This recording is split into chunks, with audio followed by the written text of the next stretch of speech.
in which our happy couples learn that life is not easy, whether as newlyweds or as recent divorcees.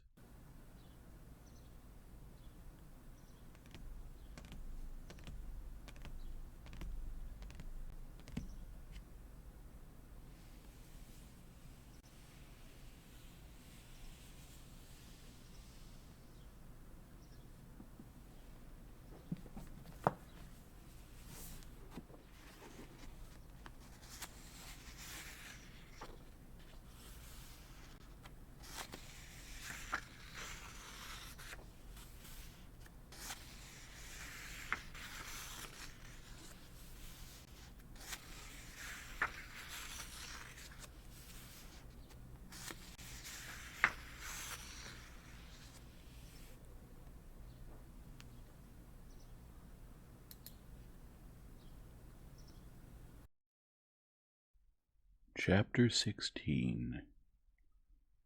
When Levine came upstairs, his wife was sitting at the new silver samovar by the new tea set, and, having seated old Agafya Mikhailovna before a full cup of tea, was reading a letter from Dolly, with whom she was in constant and frequent correspondence. "See, your lady seated me. She told me to sit with her," Agafya Mikhailovna said, smiling amiably at Kitty. In these words of Agafya Mikhailovna, Levine read the denouement of the drama that had been going on lately between Agafya Mikhailovna and Kitty. He saw that despite all the grief caused Agafya Mikhailovna by the new mistress, who had taken the reins of government from her, Kitty had still prevailed and made the old woman love her. "See, I also read your letter," said Kitty, handing him an illiterate letter. "It's from that woman, I think. Your brother's—" she said. "I didn't really read it, and this is from my family and from Dolly. Imagine that Dolly took Grisha and Tanya to a children's ball at the Sarmatskys. Tanya was a marquise." But Levine was not listening to her. Flushing, he took the letter from Marya Nikolaevna, his brother Nikolai's former mistress, and started to read it. This was now the second letter from Marya Nikolaevna. In the first letter she had written that his brother had driven her out through no fault of her own, and had added with touching naivete that, though she was again destitute, she did not ask or wish for anything, only the thought of Nikolai Dmitritch perishing without her on account of the weakness of his health was killing her, and she asked his brother to look after him. Now she wrote something else. She had found Nikolai Dmitritch, had been with him again in Moscow, and had gone with him to a provincial capital where he had been given a post. But he had quarreled with his superior there, and was returning to Moscow, only on the way had become so ill that it was unlikely he would ever get back on his feet. So she wrote, "He keeps mentioning you, and we also have no more money." "Read it. Dolly writes about you," Kitty began, smiling, but suddenly stopped, noticing the changed expression on her husband's face.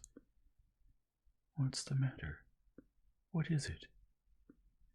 "She writes that my brother Nikolai is dying. I'll go." Kitty's countenance suddenly changed. Her thoughts about Tanya as a marquise, about Dolly, all vanished. "When will you go?" she said. "Tomorrow." "And I'll go with you, may I?" she said. "Kitty, what on earth?" he said in reproach. "Why not?" she said, offended that he seemed to take her suggestion reluctantly and vexedly. "Why shouldn't I go? I won't bother you. I'm going because my brother is dying," said Levine. "Why should you—" "Why? For the same reason as you." "At such an important moment for me," thought Levine. "She thinks only about being bored by herself. And that pretext in such an important matter made him angry. "It's impossible," he said sternly. Agafya Mikhailovna, seeing that things were heading for a quarrel, quietly put down her cup and left. Kitty did not even notice her. The tone in which her husband had spoken the last words offended her, especially since he obviously did not believe what she had said. "And I tell you that if you go, I'll go with you. I'll certainly go," she said hastily and wrathfully. "Why is it impossible? Why do you say it's impossible?" "Because to go God knows where, on what roads, with what inns, you'd be a hindrance to me," said Levin, trying to preserve his equanimity. "Not in the least. I don't need anything. Where you can be, I, too. Well, if only because this woman will be there with whom you cannot associate. I do not know or wish to know anything about who or what is there. I know that my husband's brother is dying, and that my husband is going to him, and I'm going with my husband, so that... Kitty, don't be angry, but just think, this is such an important matter that it pains me to think you're mixing it up with a feeling of weakness, a reluctance to stay by yourself. If it's boring for you to be alone, then go to Moscow. There, you always ascribe bad, mean thoughts to me, she began, with tears of offense and anger. It's nothing to do with me. No weakness, nothing. I feel it's my duty to be with my husband when my husband is in distress. And you purposely want to hurt me. You purposely don't want to understand. No, this is terrible. To be some sort of slave, Levin cried out, standing up and no longer able to hold back his vexation. But in the same instant he felt that he was striking himself. Why did you get married, then? You could be free. Why, if you regret it now, she said, jumped up and ran to the drawing room. When he went to her there, she was sobbing. He began talking, wishing to find words that might not so much dissuade her as merely calm her down. But she would not listen, and would not agree with anything. He bent down and took her resisting hand. He kissed her hand, kissed her hair, kissed her hand again. She kept silent. But when he took her face in both his hands and said, "Kitty," she suddenly recovered herself, wept a little more, and made peace.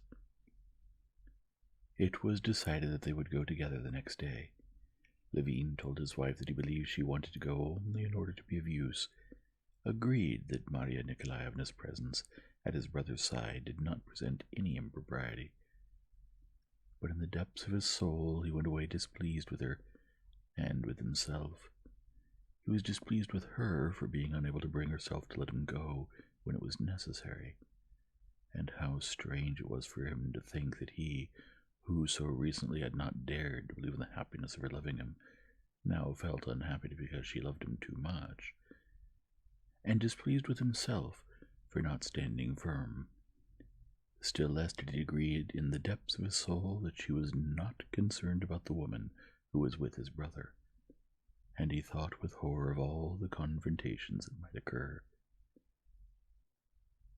The fact alone that his wife, his Kitty, would be in the same room with a slut already made him shudder with revulsion and horror.